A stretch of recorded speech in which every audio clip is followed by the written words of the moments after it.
Hello, my name is Gordon Young, co-founder of The Drum, and welcome to the second instalment of our two-part mini-series which looks at connected TV.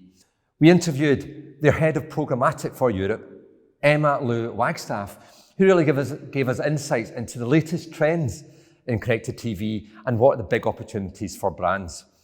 Now I'm delighted to welcome Emma Lou back for this, our second episode, where she's going to really talk us through how connected TV really works in practice. So Emma Lou, what are the differences between advertising on connected television versus linear? Well, I think one of the most important things is that there's no guesswork when it comes to targeting and reporting on connected TV, because it combines the quality user experience of your television experience with the data-informed approach of that digital advertising can bring. And it's also a more effective experience for the end user beyond the data and insights. According to a study by Magna, the Intelligence Investment and Innovation Unit within IPG Media Brands and IPG Media Labs, it said that ads served on connected TV devices tend to decrease ad overload, and they also create a more positive emotion and increase engagement for viewers across all age groups as compared to linear TV. And that same study actually found that connected TV ads outperform those of linear TV with a 3.8 times higher retention rate. Also, beyond that, it's the ability to buy that connected TV inventory programmatically. At Samsung Ads, we're able to allow brands to purchase CTV inventory programmatically, either through a private marketplace deal and on a programmatic guaranteed basis, as well as on a managed IO service.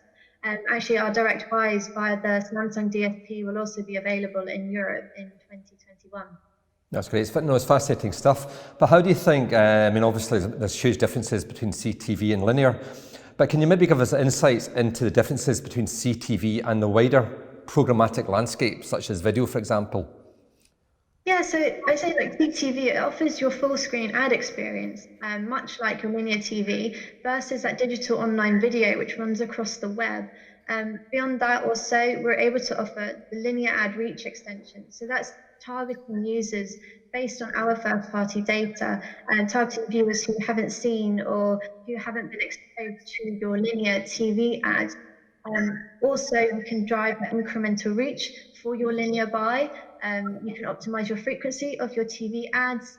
We're running in a premium brand safe OTT environment, and all with that pricing that drives the performance and efficiencies that people are looking for in programmatic.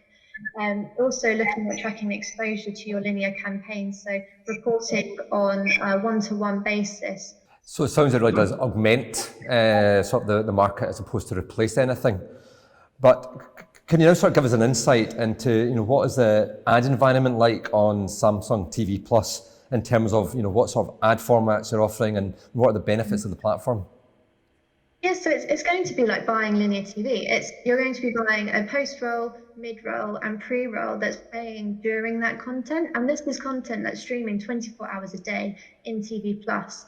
And the ads are just like an ad pod would be on a linear television. So we're going to have different ad breaks periodically throughout the content that mirrors the experience that consumers are already very familiar with through traditional television.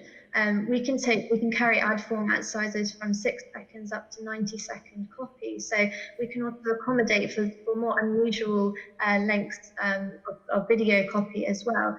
But ultimately, it will be the same experience of buying that linear TV that everyone's very familiar with. Well, what do we know about the audiences and what data is actually actionable? So we can offer interest-based targeting, which is audience segments leveraging Samsung's leading ACR dataset to enable those brands to reach viewers based on their content consumption. And some of those audiences include, your heavy streamers, your gamers, and your family, and families. Sorry. And I think that's going to pique the interest, and that's kind of what's going to be the most interesting from any advertiser's perspective. Is being able to look at things like linear ad reach extension. I think we all know in the industry that this is probably the holy grail when it comes to connected TV or even online video, but it's basically trying to find a way to help advertisers actively identify who is exposed to your TV ads and who is not exposed to their TV ads. and then reaching that specific audience. So as I mentioned, we have the very unique Samsung ACR technology. That means that we can actually, it's looking at those TVs, and so we know the channels and the programs that those TVs are specifically watching. But what we can then do is actually take a client's linear TV ad, so we're talking, 15 or 30-second video copy. We upload that into our ACR technology database, and that will then start to recognize the specific amount of times that ad is actually playing, and that's coming at a glass level of someone's smart TV. And with that, we're able to then identify those specific TVs that did or did not do that specific linear TV ad. And then again, using that ACR database, we're able to quickly identify what that audience looks like, how large it is, and what we can then do is start to exclude all of the Samsung TVs, and then start to target the TVs that have not seen it, or seen the ad, or be able to target them again, depending on what the client really wants to do. But usually that's the targeting of TVs that have not seen the ad with this TV Plus offering.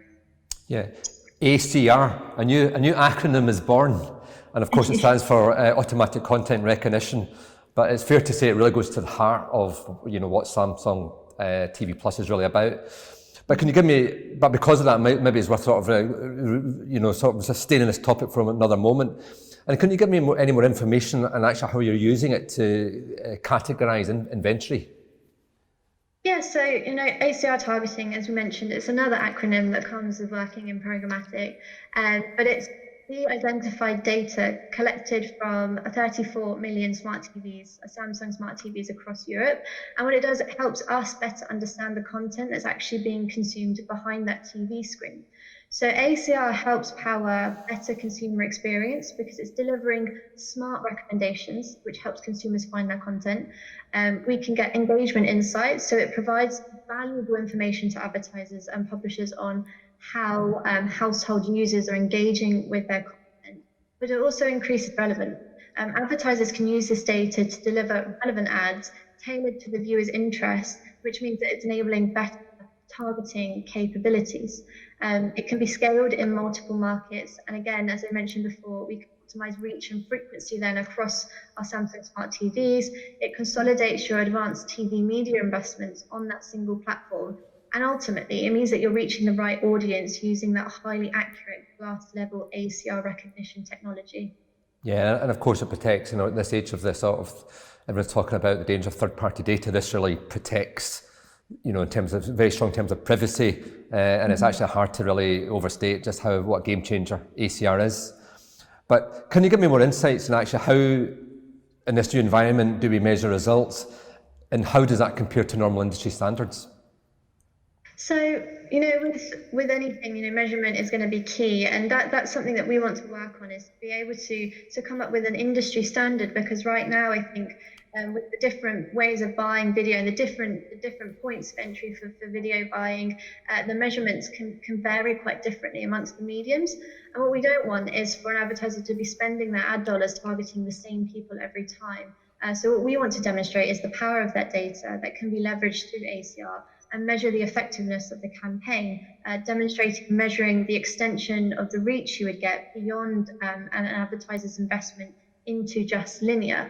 So we want to make sure that if you're buying your CTV, that it's actually measurable, and that effectiveness means that you're not overlapping on the audiences, that you're overexposing your audiences to the same creative, and that we're able to then provide you with the extension to that on CTV.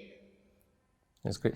And it's obviously all very new, but how can buyers try out this ecosystem for themselves?